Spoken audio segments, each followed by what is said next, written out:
Palavra aberta.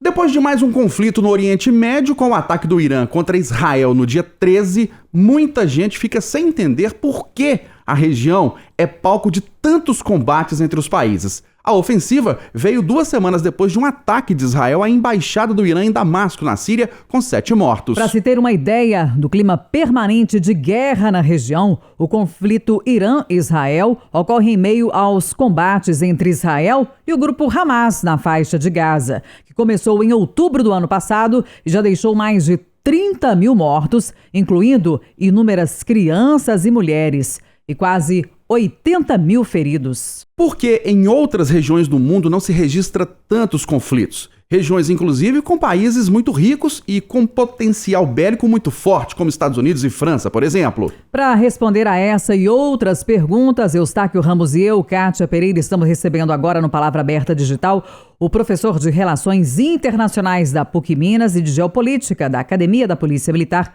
Dani Zaredini. Bem-vindo ao Palavra Aberta, professor. Prazer é tudo meu, Kátia e Eustáquio. Muito obrigado mais uma vez. Professor, a gente tenta buscar a origem, de tantos conflitos, e é possível a gente estabelecer um foco só para a origem desses conflitos no Oriente Médio, ou a gente tem aí algumas vertentes, algumas versões, ou a gente tem que passar por outras áreas para poder compreender melhor?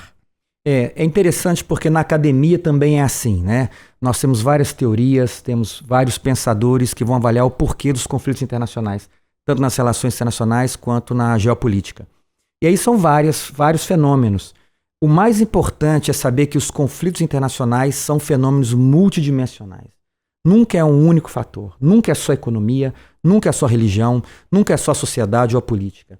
É todo esse emaranhado de fenômenos e de coisas que vai gerar o problema. Então, no caso do Oriente Médio, a gente tem que lembrar o seguinte: existem algumas questões muito próprias daquela região. Primeiro, as principais religiões monoteístas vêm do Oriente Médio: judaísmo, cristianismo e islamismo.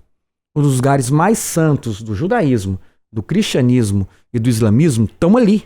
Jerusalém é uma representação muito forte disso, né? O Muro das Lamentações para os judeus, o Santo Sepulcro para os cristãos, o Domo da Rocha, né? Ou a Mesquita de Al-Aqsa para os muçulmanos, isso tudo numa única cidade, por isso que é tão tenso. Então veja assim, existe um elemento simbólico, que é a religião, que vai levar um pouco de instabilidade. Um outro, se a gente pensar geograficamente o Oriente Médio é uma região que conecta 3 continentes. Pensando num geopolítico muito importante chamado Mackinder, do Reino Unido, né? Ele era escocês, mas se viu como inglês. O Mackinder vai dizer o seguinte: olha, o coração da Terra está na Eurásia, mas o que conecta a Eurásia é o Oriente Médio. O Oriente Médio conecta Europa, Ásia e África. E desde os chineses com a Rota da Seda, Marco Polo, né? Na Idade Média, sempre foi muito importante passar pelo Oriente Médio. É tão importante que os próprios ingleses vão financiar depois, né, os franceses, os ingleses, a abertura do Canal de Suez para ligar até a Índia. Então esse é um outro aspecto que é muito relevante, que é o geográfico. E um terceiro, que é geoeconômico e energético. O Oriente Médio possui as maiores reservas de petróleo do mundo, né? Tudo bem, a Venezuela é tida como a maior reserva de petróleo do mundo, mas é um petróleo de baixa qualidade. Quando eu penso a reserva saudita, iraquiana, kuwaitiana, do Catar, dos Emirados Árabes Unidos, uma coisa muito impressionante. O maior poço de petróleo do mundo está na Arábia Saudita, 80 bilhões de barris de petróleo. Você sabe quanto é a reserva do Brasil todo? Por volta de 16 bilhões de barris de petróleo. Um único poço na Arábia Saudita tem 80 bilhões de barris. Então, esse aspecto é muito importante, né? Quase que 30% do petróleo que escorre para o mundo inteiro vem ali do Oriente Médio. Então, eu vejo que tem uma questão simbólica, religiosa, uma questão geográfica e uma questão econômica e energética. A gente não pode nunca dizer que uma questão só predomina mais, como a religiosa, por exemplo, ou isso vai se alternando de acordo com o momento da história que a região está vivendo? Eu acho que é com o momento da história, mas tem um amálgama que vai juntar tudo isso, que se chama política. Uhum. E a política que vai dar o tom do que é mais importante ou do que é mais importante, né? As revoluções tecnológicas, os impactos de crises econômicas. O problema é que muitas vezes, para justificar guerras e conflitos, nós temos ali a religião. Você usa a religião. Geralmente não é só a religião, mas usa-se a religião. Ali tem um elemento que é político, como a presença das grandes potências, das elites locais. E aí dá esse contorno de conflitos regionais. E por que, professor, esses países brigam entre si? Já que o senhor falou principalmente da questão geográfica. Tá a Europa aqui, tá a Ásia, tá a África e o senhor falou da questão econômica, do petróleo. O mundo depende do petróleo. Por que eles brigam lá entre si e não as grandes potências da Europa, por exemplo? A gente nem ouve falar, por exemplo, lá da Oceania, Austrália, Nova Zelândia. Ninguém envolvido diretamente num conflito, numa guerra, né? Disparando bombas. Tem algumas abordagens dentro das relações internacionais que falam da responsabilidade das grandes potências. As grandes potências é que geralmente dão o tom para que rumo que o mundo vai. Que tipo de ordem o mundo vai ter, né? Então, quando a gente pensa o Oriente Médio, quem está ali tentando dar as cartas não são os iraquianos, não são os iranianos, não é Israel, né? Quem dá as cartas ali, pensando o mundo como um todo, são os americanos, são os russos, são os chineses. E isso afeta diretamente o ordenamento regional e local. Então, se eu quisesse hoje terminar com um conflito Hamas-Israel, eu não conseguiria. Porque não depende só da sociedade israelense que quer que o conflito acabe. Ou da sociedade palestina que quer que o conflito acabe. Ela depende das forças regionais, Irã, Arábia Saudita, né? Também de Israel. E depende das grandes forças globais. Estados Unidos, China, Rússia, União Europeia. Então, olha como é complexo. Agora, aquela região, ela sempre foi ocupada por outras forças, né? O Império Romano ocupou aquilo ali. Os babilônicos antes ainda ocuparam aquilo ali, né? Mais recentemente, vamos colocar, do ano 1400 até a Primeira Guerra Mundial, foi o Império Otomano, Turco-Otomano, que controlou aquilo. E vai ser a partir do fim da Primeira Guerra Mundial que os europeus, principalmente Reino Unido e França, vão controlar. Quanto que os americanos controlam? Quando acaba a Segunda Guerra Mundial. Tem mais força, né? Mas veja só, nós estamos falando de uma sucessão de dominações externas. E o desenho desses países é um pouco resultado dessas dominações externas, né? O formato do Iraque, o formato da Jordânia, o formato de Israel, do Líbano. Isso é resultado do pensamento, dos projetos de poder dessas grandes potências externas. E isso gera muita instabilidade interna. Então, quando a gente vê eles brigando entre si, árabes brigando entre si, Israel contra árabes, persas contra árabes, né? Turcos contra árabes, isso é resultado de um processo longo, histórico, né, de dominação. Se respeitássemos uma certa homogeneidade étnica, política, provavelmente os conflitos seriam menores, né? Quando eu falo homogeneidade, vamos dizer o seguinte: se nós respeitássemos um pouco mais da história político-social daqueles povos, o Iraque não teria aquele formato, a Síria não teria aquele formato, né? Israel teria um formato diferente, o Líbano também, e provavelmente os conflitos seriam outros, né? As grandes potências, apesar de interferirem nos países do Oriente Médio, quando tem um conflito, elas dizem o seguinte: não, eu vou ficar aqui na minha, dizendo uma linguagem popular, e os países lá que se resolvam, que se bombardeiem, que se matem. É mais ou menos isso? Mesmo porque essas potências também têm suas próprias questões, né? Os Estados Unidos, o Joe Biden tenta a reeleição, a gente tem a questão da China também, com a sua economia, né? As suas questões internas. Então, é mais ou menos isso mesmo que o Eustáquio falou? Faço de conta que não tenho nada a ver com isso? E esse é o dilema, por quê? Se os Estados Unidos entram, até mesmo para socorrer Israel fisicamente, será que nós teríamos uma outra guerra do Vietnã? Vamos imaginar o que a guerra do Vietnã criou para os Estados Unidos politicamente, né? Um desastre político.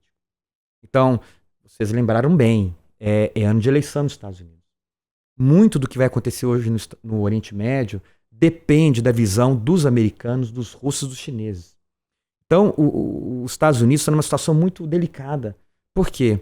Porque se a guerra ali com o Hamas, com o Israel e com o Irã se alastra e gera um problema generalizado, isso é muito negativo para o Joe Biden. Então ele não quer isso. Ao mesmo tempo, se tem um recuo muito forte com relação ao Irã, isso atrapalha a imagem dos Estados Unidos, atrapalha a imagem de Israel. Então qual que é o ponto correto para dizer: não, nós vencemos? Não, nós podemos ficar nessa posição sem deflagrar um conflito que esteja generalizado. É muito tênue. É aquilo que a gente vive na política doméstica, né? Só que na política internacional, eu vejo que tem um componente um pouco mais aleatório, um pouco mais complicado, porque as forças que interagem ali são forças soberanas. E para gerar uma deflagração geral, como foi a Primeira Guerra ou a Segunda Guerra, isso pode acontecer com uma decisão muito equivocada de um lado ou de outro. Ô, professor, e por que na região tem muitos grupos terroristas? Seria uma reação a essa dominação, esse imperialismo das grandes potências? Não que se justifique a ação de um grupo terrorista, né, como foi nos ataques de 11 de setembro nos Estados Unidos. Mas é isso? É uma reação? Com certeza, né? Nós sabemos que a existência de grupos terroristas remetem a centenas de anos. Eles sempre existiram, né? Tanto no Oriente Médio, quanto nos Estados Unidos, quanto em Europa.